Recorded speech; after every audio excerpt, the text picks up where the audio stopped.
ეს არის Word-ის მესამე გაკვეთილი, რომელშიც ვისწავლით ტექსტური ინფორმაციის შეტანას და მის გაფორმებას. თქვენი დავალება იქნება ამ დოკუმენტში არსებული ტექსტის აკრება. ეცადეთ ტექსტი აკრიბოთ ისე, როგორც არის ამ დოკუმენტში. იმისათვის, რომ ავკრიბოთ ინგლისურად, დავაწყაფოთ ენის ინდიკატორზე და ავირჩიოთ ინგლისური ენა. პირველი ასოები არის მთავრული და ამიტომ ავკრიბოთ Shift კლავიშის კომბინაციით. ვაჭერთ Shift-ს, არ ვუშვათ და შემდეგ შესაბამის სიმბოლოს. ისეთი სიმბოლოების აკრება, როგორიც არის ტირე, მძიმე და წერტილი, მოხდება შემდეგი კლავიშებით. ტირე, მძიმე, წერტილი. ავირჩიოთ შემდეგ ისევ ქართული დამწერლობა და გავაგრძელოთ მუშაობა. ამ ტექსტის აკრების დროს არ გამოიყენოთ კლავიში Enter-ი, ანუ შემდეგ სტრიქონზე გადმოსვლა. რადგან Enter-ს ვმაროთ მხოლოდ იმ შემთხვევაში, როდესაც ჩვენ გვინდა შემდეგ სტრიქონზე გადასვლა ან დაშორების გაკეთება. გადაიწერეთ ეს ტექსტი ბოლომდე და შემდეგ გავაგრძელოთ მუშაობა. ერთი შენიშვნა სანამ დავიწყებდეთ მუშაობას. რატომ აკეთებს პროგრამა წითელ ხაზგასმას? Word-ს აქვს თავისი ლექსიკონი და თუ ჩვენს მიერ აკრებილი სიტყვა ვერ ნახავ ლექსიკონში, აღიქონს როგორც შეცდომას და გვატყობინებს წითელი ხაზგასმით. შესაბამისად, Word-ს არ გააჩნია ქართული ლექსიკონი და ყველა ქართული სიტყვა აღიქვა შეცდომად. თუ კი ეს ჩვენ ხელს გვიშლის მუშაობაში, მისი გათიშვა შეგვიძლია შემდეგნაირად. გადავდივართ ჩანართ Review. შემდეგ პირველი ღილაკი. გასნილ დიალოგურ ფანჯარაში Options.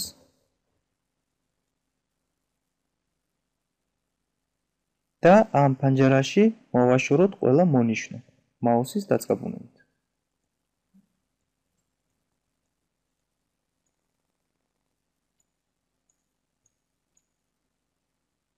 შემდეგ OK და Cancel. როგორც ხედავთ, წითელი ხაზგასმა მოშორდა.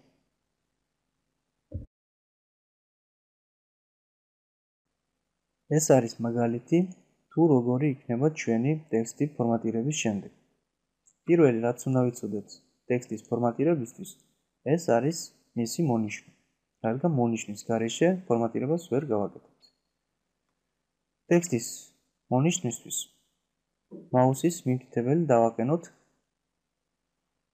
მოსანიშნი ტექსტის თავში, დავაჭიროთ მაუსის მარცხენა ღილაკს, არ ავუშვათ და მაუსის გადაადგილებით მოვახდინოთ ტექსტის მონიშნო. მაუსის ღილაკს თითი არ ავუშვათ მანამ, სანამ არ მონიშნავთ საჭირო რაოდენობის ტექსტს. მონიშნის შემდეგ შეგიძლიათ აუშვათ თითი და შეასრულოთ თქვენთვის საჭირო მოქმედება. მონიშნულ ტექსტთან მუშაობის დასრულების შემდეგ არ დაგავიწყდეთ მონიშნის გაუქმება. რადგან თუ რამე მოქმედება გავაკეთეთ არასწორად, შესრულდება მონიშნულ ტექსტზე, ან შეიძლება საერთოდ წაგვეშალოს. მაგალითისთვის დავაჭიროთ კლავიატურაზე რომელიმე კლავიშს და ვხედავთ, რომ არსებული ტექსტი წაიშალა და მოთავსდა ახალი აკრებილი ტექსტი. მაგრამ არც ეს არ არის საშიში, რადგან გვაქვს მოქმედების დაბრუნების ღილაკი. თუ რამე მოქმედება გავაკეთეთ არასწორად, შევასრულეთ არასწორად, შეგვიძლია დავბრუნდეთ უკან. დავაწყაპოთ ამ ღილაკს ერთხელ, როგორც ხედავთ, ჩვენი შეცდომა გამოსწორდა. ან ისევ შეგვიძლია დავბრუნდეთ ერთი მოქმედებით წინ. დავაბრუნოთ უკან და გავთიშოთ მონიშნო. ამისთვის დააწყაფეთ სადმე მაუსის მარცხენა ღილაკი. მონიშნოც გაითიშება. და მოდით ახლა გავაგრძელოთ მუშაობა.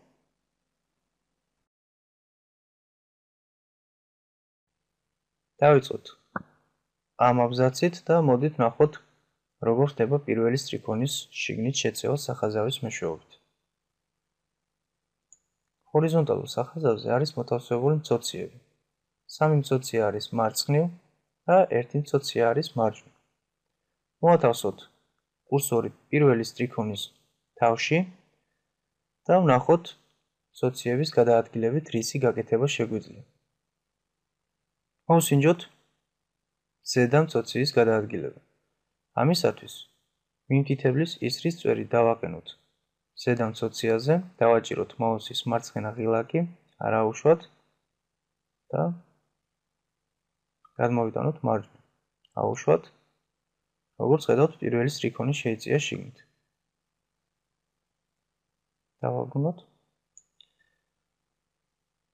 შუა მცოციის გადაადგილებით პირველი სტრიქონი დარჩება თავის ადგილას, ხოლო დანარჩენი სტრიქონები შეიწევა შიგნით. ქვედა მცოციის გადაადგილებით ამ აბზაცში მოთავსებული ყველა სტრიქონი შეიწევა მარცხნიდან მარჯვნივ.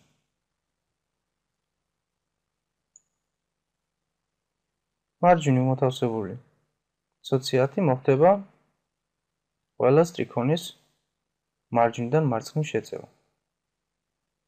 გამოვასწოროთ და მოდით პირველი სტრიქონი შევწიოთ.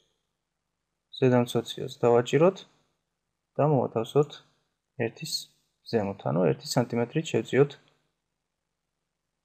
პირველი სტრიქონის შიგნით.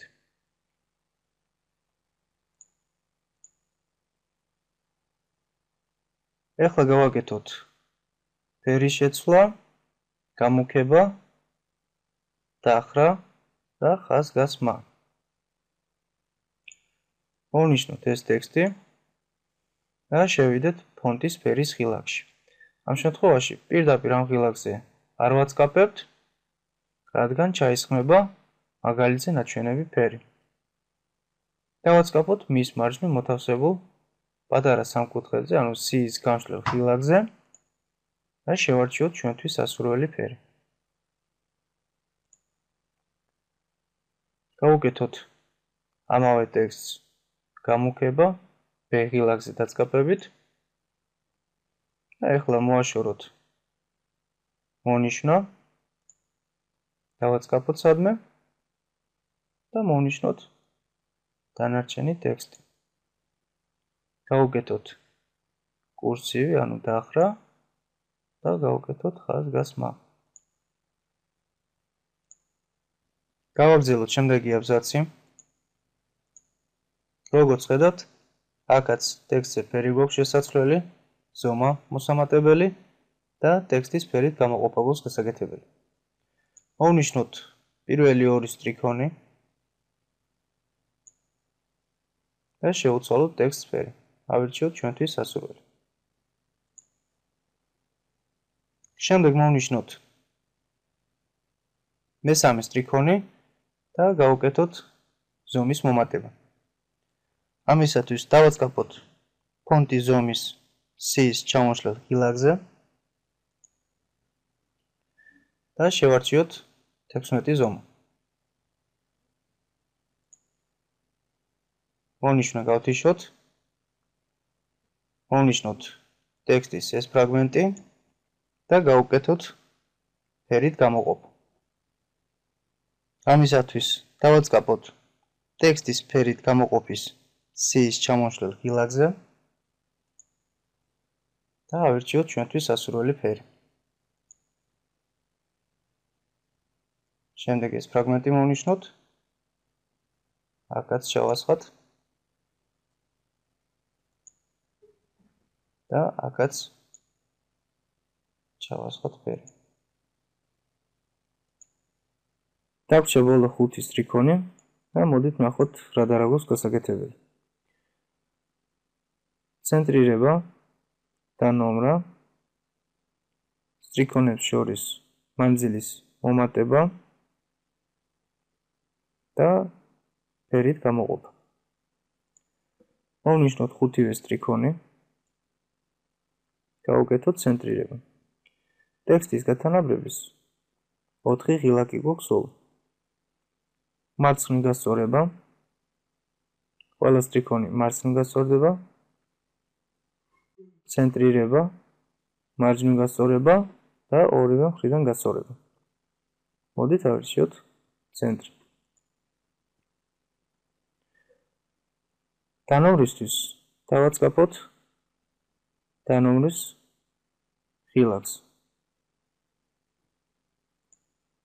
როგორც ხედავთ, ყველა სტრიქონი დაინოვრა. ეხლა გავაკეთოთ სტრიქონებს შორის დაშორება. ამისათვის დავაწყაპოთ სტრიქონთა შორის დაშორების ღილაკს და შევარჩიოთ ჩვენთვის სასურველი დაშორება. ამ შემთხვევაში ავირჩიოთ 2 და 0. გავუკეთოთ ფერით გამოყოფა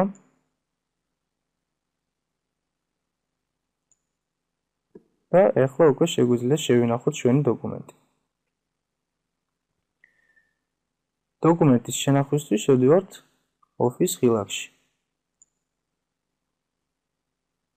ავირჩიოთ და დავაწყაპოთ Save ღილაკზე. მარცხნივ ჩამონათვალში ავირჩიოთ Desktop, ანუ სამუშაო მაგიდა და დავარქვათ ჩვენთვის სასურველი სახელი ჩვენს დოკუმენტს. მაგალითად დოკუმენტი 1.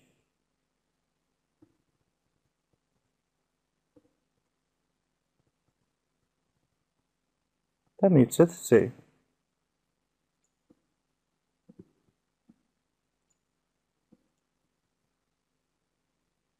როგორც ხედავთ, ჩვენი დოკუმენტი არის მოთავსებული სამუშაო მაგიდაზე.